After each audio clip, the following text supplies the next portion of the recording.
సాధారణమైన మనిషిని. సాధారణంగా నేను తిరుగుతూ ఉంటాను. నేను ఒక్కడనే వస్తాను ఎప్పుడు వచ్చినా.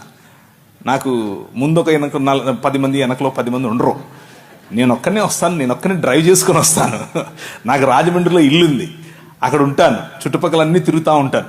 So I'm very free, more like you. మీతో కలిసి కూర్చోవటం, మీతో కలిసి భోజనం చేయటం, మీతో కలిసి మాట్లాడటం నాకు ఇష్టం. సో మీకు ఏదైనా ప్రశ్నలు ఉంటే, ఇప్పుడు ప్రశ్న జవాబులు అన్నారు కాబట్టి మీరు ఇది అడగచ్చో లేదో, ఇలా మాట్లాడచ్చో లేదో అన్న ఆలోచన లేకుండా మనసులో ఉన్నది ఉన్నట్లు అడిగేసేయండి. చాలా లోతుగా కొన్ని విషయాలను తీసుకుని మాట్లాడే ప్రయత్నం చేస్తాను.